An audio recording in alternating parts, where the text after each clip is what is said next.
Good morning बच्चों। आज के इस वीडियो में हम आपकी पाठ्य पुस्तक कृतिका, जो कि आपकी पूरक पुस्तक है, उसका पहला पाठ माता का अंचल पढ़ेंगे।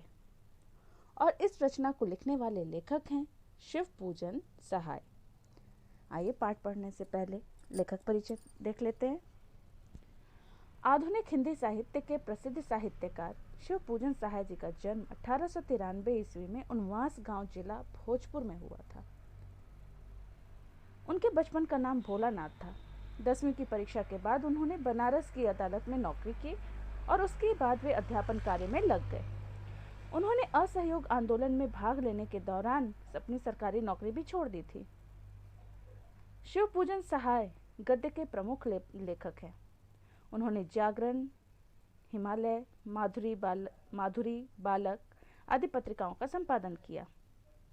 उनकी प्रमुख अन्य रचनाएं हैं देहाती दुनिया, वे दिन वे लोग, ग्राम सुधार, स्मृति शेष आदि। उन्होंने अपनी कृतियों में समाज में व्याप्त विडंबनाओं, समस्याओं आदि का चित्रण किया है तथा शोषण के प्रति अपनी आवाज भी उठाई है। इनकी भाषा जो थी वो बिल्कुल सरल और सहज थी। आंचलिक शब्द मतलब क्षेत्र विशेष से संबंध रखने वाले शब्द और तत्सम, तद्भव, अंग्रेजी, अन्य भाषाओं के शब्दों का प्रयोग इन्होंने अपनी रचनाओं में किया है। शिव पूजन सहाय का निधन वर्ष 1963 ईस्वी में हुआ था। तो आइए पाठ पढ़ लेते हैं।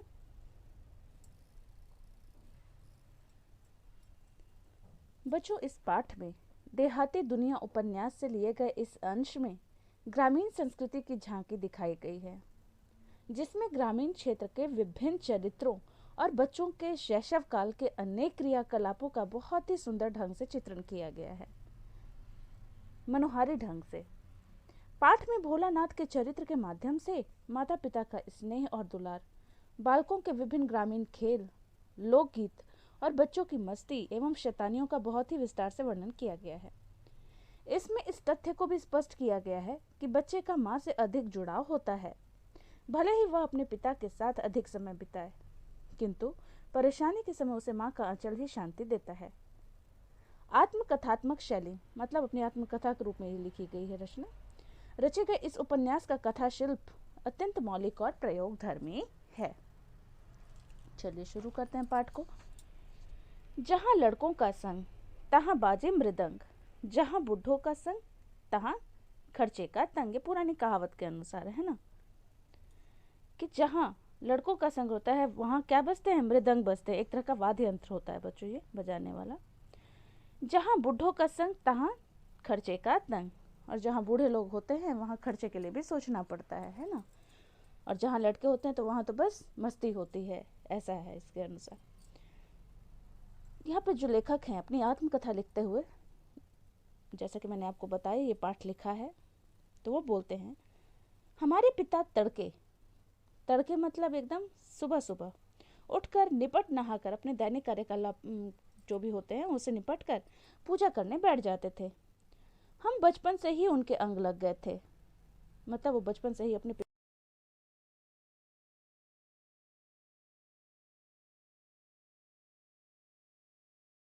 तब उनको याद आते सिर्फ दूध पीने के समय। माता से केवल दूध पीने तक का ही नाता था, इसलिए पिता के साथ ही हम भी बाहर की बैठक में ही सोया करते। वह लेखक जो थे अपने पिता के साथ बाहर बैठक में सोया करते थे। वह अपने साथ हमें भी उठाते और साथ ही नहला धुलाकर पूजा पर बिठा लेते थे। हम भभूत का तिलक लगा देने के लिए उनको दिक करने लगते, जिद करने लगता बच्चा। तो उनके पिता कुछ हंसकर, कुछ झुंझलाकर और कुछ डांटकर वह हमारे चौड़े लीलार पे, लीलार किसको बोलते हैं? ललाट, है ना, त्रिपुंड कर देते थे। त्रिपुंड एक प्रकार का तिलक होता है जिसमें ललाट पर 3 आड़ी और अर्ध, जैसे आधा चांद कैसे होता है, अर्धचंद्राकार रेखाएं बनाई जाती हैं। हमारे लीलार में भभूत खूब खिलती थी। सिर में लंबी लंबी जटाएं थी, बाल इनके बड़े बड़े थे। भभूत रमाने से हम खासे बम भोला बन जाते थे। भभूत लगाने के बाद ऐसे बम भोला मतलब शिव जी का छोटा रूप, वैसा बता रहे हैं कि अच्छे खासे बम भोला दिखाई देते थे। बाल भी बड़े बड़े थे, है ना। पिताजी हमें बड़े प्यार से भोलानाथ कहकर पुकारा करते। पर असल में हमारा नाम था तारकेश्वर नाथ। लेखक का असली नाम था तारकेश्वर नाथ, लेकिन इनके पिता जो थे इन्हें भोलानाथ कहकर बुलाते थे। हम भी उनको बाबूजी कहकर पुकारा करते और माता को मैया। जब बाबूजी रामायण का पाठ करते तब हम उनके बगल में बैठे बैठे आईने में अपना मुंह निहारा करते थे, मतलब अपने चेहरे को देखा करते। जब वह हमारी ओर देखते तब हम कुछ लजा कर, मतलब शर्मा कर और मुस्कुरा कर आईना नीचे रख देते थे। वह भी मुस्कुरा पड़ते थे और ऐसा क्रियाकलाप करते थे कि उनके पिता भी जो थे वो हंसने लग जाते थे, मुस्कुराने लग जाते थे। पूजा पाठ कर चुकने के बाद वह राम राम लिखने लगते। उनके ये रोज का कार्य था, दैनिक कार्य था उनका ये। जैसे वो पूजा पाठ कर लेते वो राम राम लिखते थे। अपनी एक राम नामा बही कॉपी होती थी, उसमें वो राम नाम लिखा करते थे। पर 1000 राम नाम लिखकर वह उसे पाठ करने की पोथी के साथ ही हमेशा बांध कर रखते थे।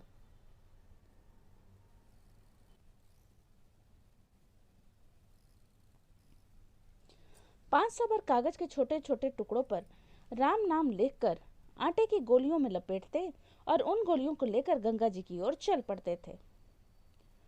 उस समय भी हम उनके कंधे पर विराजमान रहते थे, मतलब बैठे रहते थे। जब वह गंगा में एक एक आटे की गोलियां फेंक कर मछलियों को खिलाने लगते तब भी हम उनके कंधे पर ही बैठे बैठे हंसा करते थे। जब वह मछलियों को चारा देकर घर की ओर लौटने लगते तब बीच रास्ते में झुके हुए पेड़ों की डालों पर हमें बिठाकर झूला झुलाते थे। कभी कभी बाबूजी हमसे कुश्ती भी लड़ते। वह शिथिल होकर मतलब थक कर हमारे बल को बढ़ावा देते। कैसे खेलते समय बच्चों के साथ किया जाता है ना। वो अपने आप को सुस्त दिखाते थे तो बच्चा और ताकत लगाने लग जाता था और हम उनको पछाड़ देते थे, मतलब हरा देते थे। यह उतान पड़ जाते थे और हम उनकी छाती पर चढ़ जाते थे। उतान पड़ जाना मतलब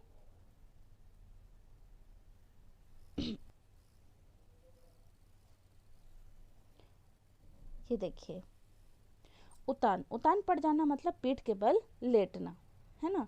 और हम उनकी छाती पर चढ़ जाते थे। जब हम उनकी लंबी लंबी मूछें उखाड़ने लगते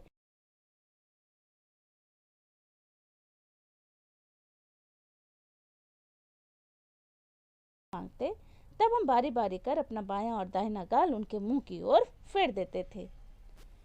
बाएं का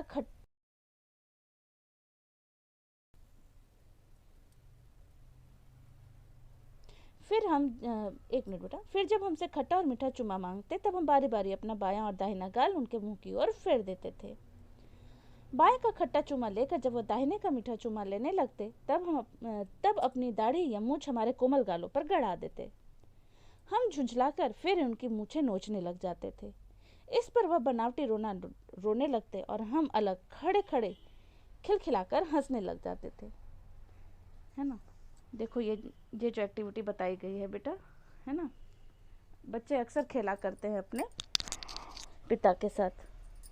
चलिए आगे देख लेते हैं पाठ को। उनके साथ हंसते हंसते जब हम घर आते तब उनके साथ ही हम भी चौके पर खाने बैठते थे। वह हमें अपने ही हाथ से फूल के एक कटोरे में गोरस और भात सान कर, मतलब दूध और भात सान कर खिलाते थे। जब हम खाकर अफर जाते मतलब भर पेट से अधिक खा लेना, भर पेट से अधिक खा लेना। तब मैया थोड़ा और खिलाने के लिए हट करती। वह बाबूजी से कहने लगती, आप तो 4-4 दाने के कौर बच्चे के मुंह में देते हैं, इससे वह तो थोड़ा ही खाता है और समझ लेता है कि हम बहुत खा गए। आप खिलाने का ढंग नहीं जानते। बच्चे को भर मुंह कौर खिलाना चाहिए, मुंह में भर भर के कौर देना चाहिए। जब खाएगा बड़े बड़े कौर तब पाएगा दुनिया में ठौर। ठौर मतलब स्थान या कोई अवसर पाना, है ना। फिर वो बोलती, देखिए मैं खिलाती हूँ। मर्दुए क्या जाने कि बच्चों को कैसे खिलाना चाहिए। मर्दुए मतलब पुरुष जाति, है ना। तो पुरुष क्या जाने कि बच्चों को कैसे खिलाना चाहिए। और महतारी के हाथ से खाने पर बच्चों का पेट भी भरता है। महतारी मतलब माँ, है ना। माँ के हाथ से खाने से ही बच्चों का पेट भरता है, वो ऐसा करती। यह कह वह थाली में दही भात सानती और अलग अलग तोता, मैना, कबूतर, हंस, मोर आदि के बनावटी नाम से कौर बनाकर यह कहते हुए खिलाती जाती कि जल्दी खा लो नहीं तो उड़ जाएंगे। पर हम उन्हें इतनी जल्दी उड़ा जाते थे कि उड़ने का मौका ही नहीं मिलता था।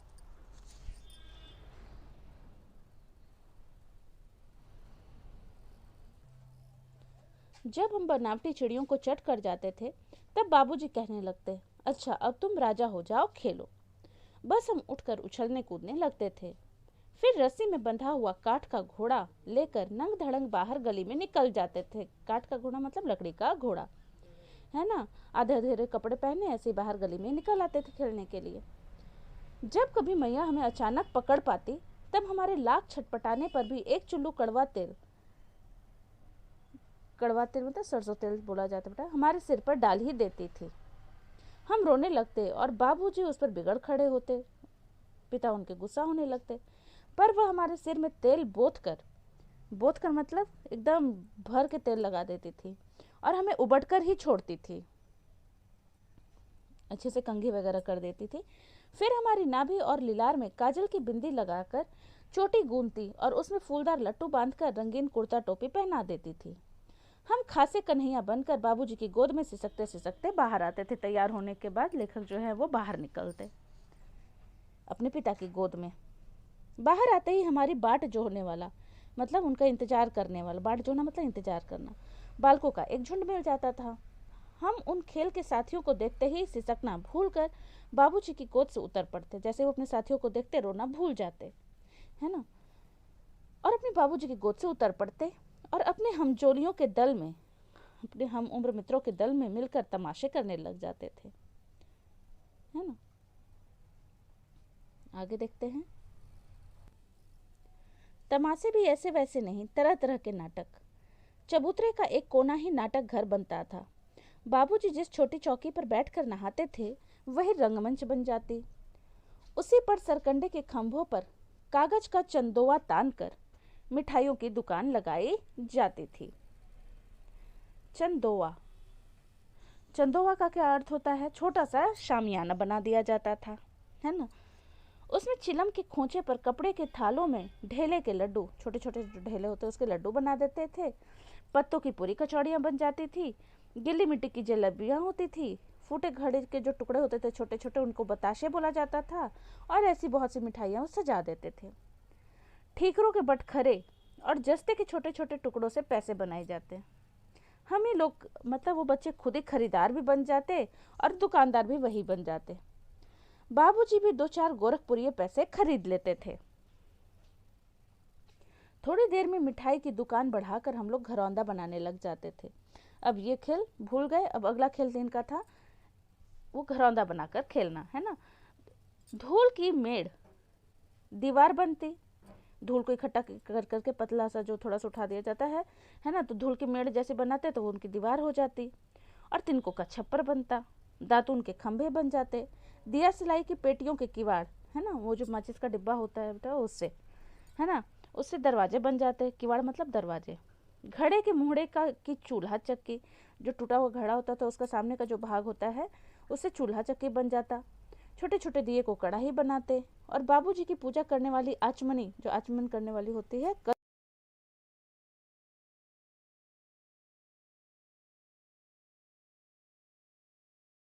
अनाज मान लिया जाता था। बालू की चीनी, है ना, बालू को चीनी मान लिया जाता था। से हम लोग ज्योनार तैयार करते थे। ज्योनार मतलब भोज या दावत, है ना। ज्योनार मतलब भोज या दावत तैयार करते थे। हम ही लोग ज्योनार करते और हम ही लोग की ज्योनार बैठती थी, है ना। उस दावत में यही लोग इन लोग बनाते भी और खुद शामिल होते। जब पंगत बैठ जाते थे, खाने वाली पंक्ति, है ना, जो लोग लाइन से बैठते खाने के लिए, तो जब पंगत बैठ जाती थी तब बाबूजी भी धीरे से आकर पांत के अंत में जीमने के लिए बैठ जाते थे। जीमने के लिए अर्थात खाने के लिए, है ना, भोजन करने के लिए वो भी बैठ जाते थे। उनको बैठते देखते ही हम लोग हंसकर और घरौंदा बिगाड़ कर वहां से भाग चलते थे। बेटा, उनको बैठते देखते ही हम लोग हंसकर और घरौंदा बिगाड़कर भाग चलते थे। वह भी हंसते हंसते लोटपोट हो जाते और कहने लगते, फिर कब भोज होगा भोलानाथ। तो ये था आपका पाठ यहाँ तक। आगे का पाठ हम लोग अगले वीडियो में पढ़ेंगे। धन्यवाद।